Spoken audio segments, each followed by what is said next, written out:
dito para ipaalam sa buong bayan na maghahain po kami ng criminal case against Martin Romualdez. Sa kadahilanan po na siya po ay may ginawang krimen dito sa budget ng 2025. Malaking halaga po yung ipinasok nila na hindi po inaprubahan ng Kongreso. Hindi po ito ang napagkasunduan sa Bicameral Committee at nagulat na lang kami lahat nung makita namin kung bakit yung pong in-email sa amin na Bicam report, may mga blanco po rito. Ngunit, nung pinirmahan ng presidente, kumpleto na.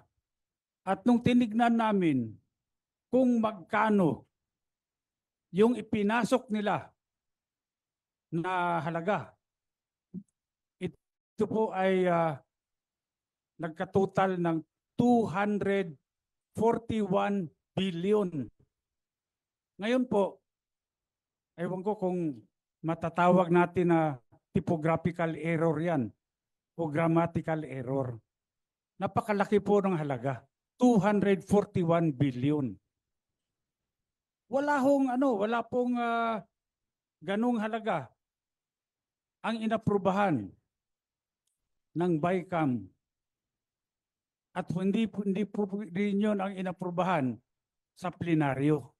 Bakit po nagkaroon ng ganung halaga doon sa General Appropriations Act, GAA?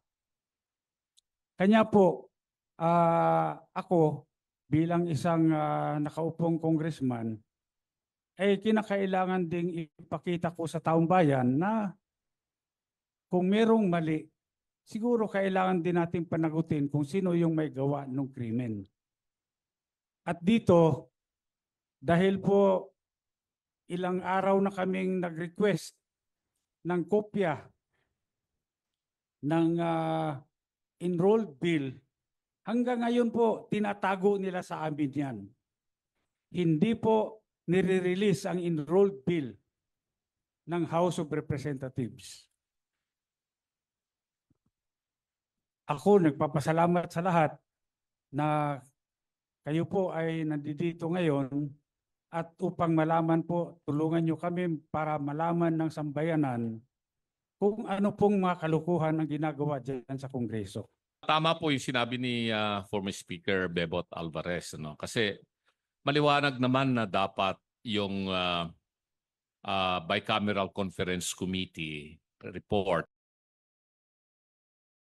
Tama po yung sinabi ni former Speaker Bebot Alvarez. Kasi maliwanag naman na dapat yung Bicameral Conference Committee report ay i-approve yan ng House at i-approve din yan ng Senate.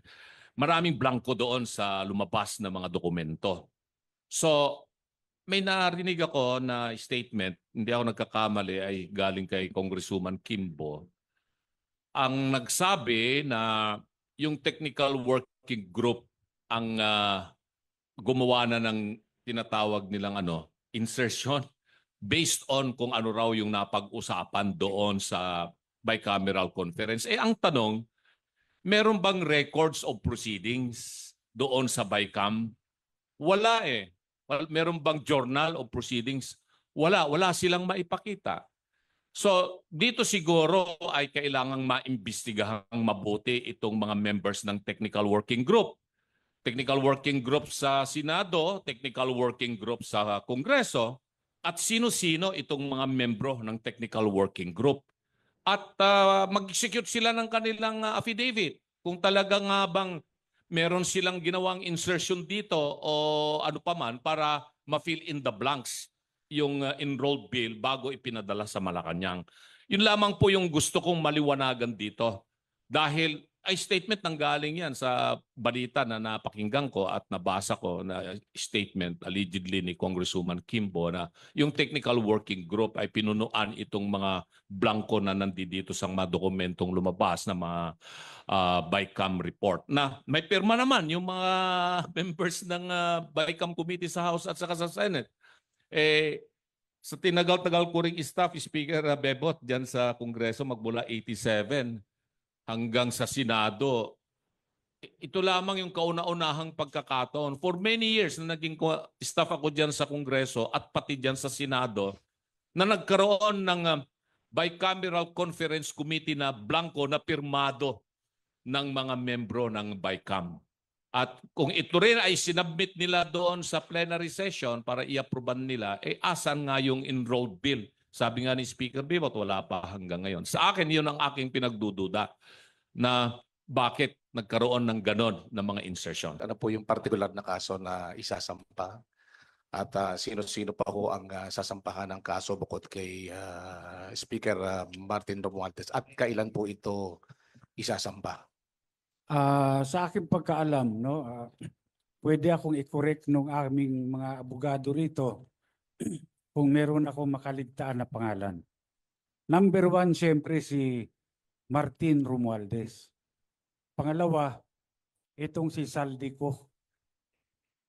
Pangatlo, itong si Majority Leader Manix Dalipe ng Zamboanga. Bakit sila? Dahil po, una, wala pong nangyayari sa House of Representatives na hindi po alam ng Speaker of the House of Representatives. Lahat po yan may basbas ng Speaker. Wala pong gagalaw dyan kapag hindi po sinabi ng Speaker. Kaya nga po dito, sigurado ako, itong si Martin Romualdez ay talagang siya ang may pakana nito lahat. Siya ho ang author nito. Ngayon, siyempre ako gusto ko rin magpasalamat kay Congresswoman Stella Kimbo. Dahil kung meron mang tunay na bayani dito, si Congresswoman Stella Kimbo.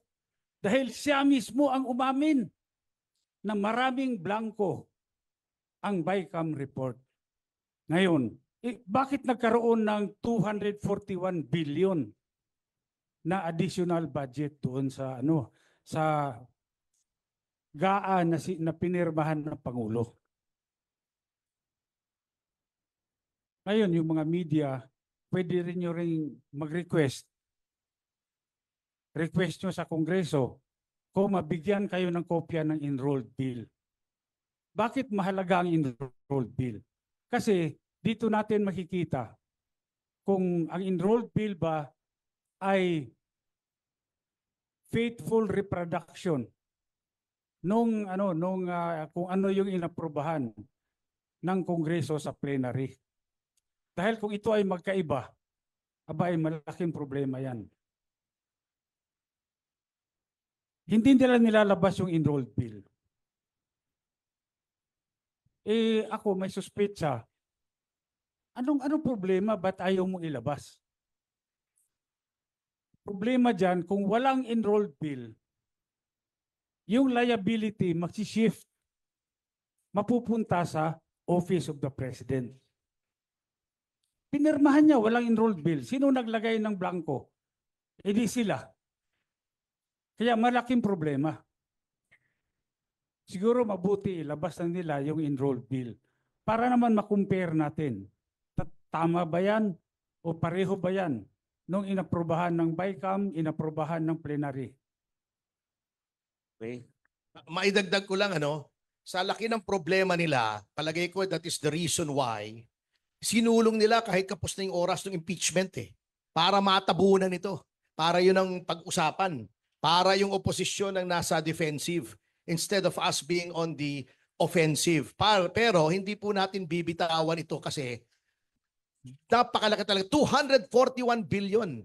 Kaming mga ordinaryong tao, we cannot even begin to wrap our heads around that figure. 241. Kaya kami ni Mr. Magpantay sa Citizens Crime Watch ay we joined hands with Speaker, with Attorney Raul Lambino, with Attorney Jimmy Bondoc para isulong po ito at sa Monday po ay ipafile po namin sa City Prosecutor's Office ng Quezon City itong criminal case na ito because this is falsification of legislative documents, which is a crime. Krimen po ito. It is a crime not only under the revised penal code but in view of the amount involved, it is a crime against the Filipino people.